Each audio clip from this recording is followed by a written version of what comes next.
talked about the three temperature scales, how we have the Fahrenheit scale that is most common in the U.S. Probably you're most familiar with that. Water freezes at about 32 degrees Fahrenheit and boils at 212 degrees Fahrenheit, and your typical room temperature is 72 degrees Fahrenheit. Your Celsius scale is the scientific scale, and it's also used in Europe. It freezes at 0 degree, or water freezes at 0 degrees Celsius and boils at 100 degrees Celsius. And your normal room temperature is about 22 degrees Celsius.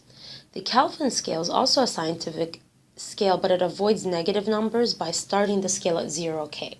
And 0K is absolute zero. It's the coldest temperature possible in which molecular motion virtually stops. And this is analogous to about negative 273.15 degrees Celsius. So let us see how we can convert from one scale to the next by doing some examples. So if you want to convert 212 Kelvin to degrees Celsius, I gave you the formula in the notes as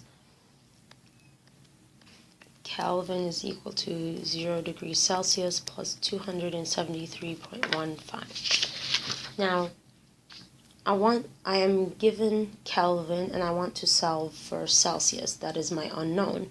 So I can easily manipulate my equation algebraically to come up with degrees Celsius. I can subtract 273 from both sides of the equation, and I end up with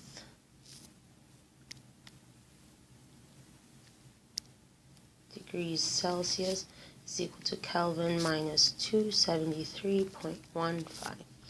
Now I can simply plug in my answer, or my numbers,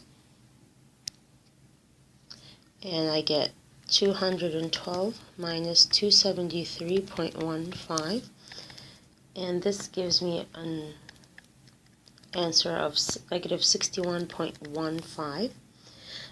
And I need to pay attention to significant figures here. And you can see I'm using addition subtraction rule because we are subtracting. And this says to pay attention to decimal places.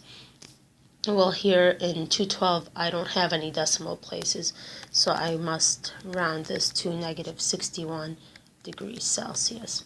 Don't forget to put the number and the unit and circle it as your final answer.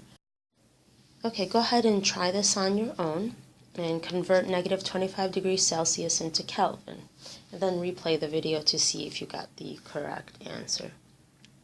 Well, since we're going from Celsius to Kelvin, we can use this equation that was given to you in your notes, and we don't have to rearrange anything because we're solving for Kelvin. Kelvin is our unknown, and it's already being solved for here. So we simply just plug in. It's a really easy one.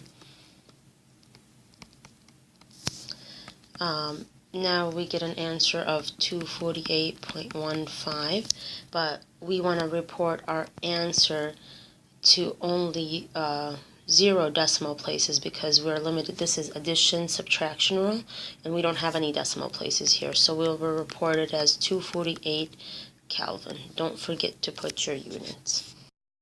Now let us do an example in which we're going from degrees Fahrenheit to Celsius.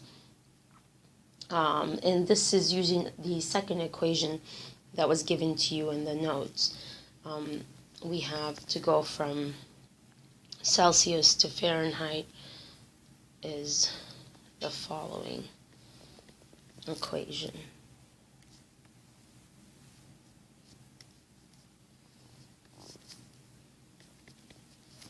Okay, now now I want you to go ahead and give this problem a try and replay this video to see if you got the correct answer. Now we're going from Kelvin to Fahrenheit, but I didn't give you an equation going directly from Kelvin to Fahrenheit or from Fahrenheit to Kelvin. So we can do this using both equations in 2 steps, really. First, since we're given Kelvin, we're going to solve for to go from Kelvin to Celsius, and then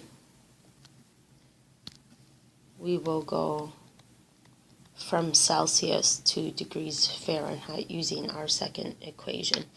So we know that Kelvin is equal to 0 degrees Celsius plus 273.15, and we want to, our unknown is degrees Celsius, so let us rearrange our equation and end up with, now we just plug in the 310 minus 273.15, and we end up with 36.85 degrees Celsius. But we use the addition subtraction rule, so we're limited to 0 significant figures, or 0 decimal places like here. So let's put an underline here. Yet we don't want to round just yet because we still have to plug this in to get to Fahrenheit.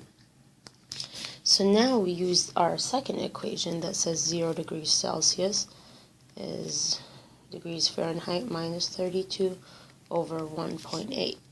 But again, we see that our unknown here is the degrees Fahrenheit. So let's solve for degrees Fahrenheit before we plug in our numbers first. And we do that by multiplying by 1.8 to both sides. This will allow these to cancel out.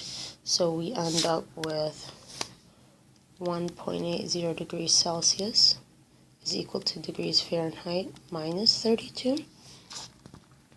Now we want to add 32 to both sides, so we end up with degrees Fahrenheit is equal to 1.8 degrees Celsius plus 32. A lot of students make algebraic mistakes when they rearrange this, so be very careful and remember in your order of operations that you've learned in algebra. So now we're ready to plug in the degrees Celsius that we got in from here. So 0 degrees Fahrenheit times 1.8 is equal to 1.8 times 36.85 plus 32. This gives us a value of 98.33 degrees Fahrenheit. But remember that here we're limited to 2 significant figures because we have to round this to the 0 decimal places. And so we have to round our number to 98 degrees Fahrenheit. And that is our final answer. Don't forget to put your unit.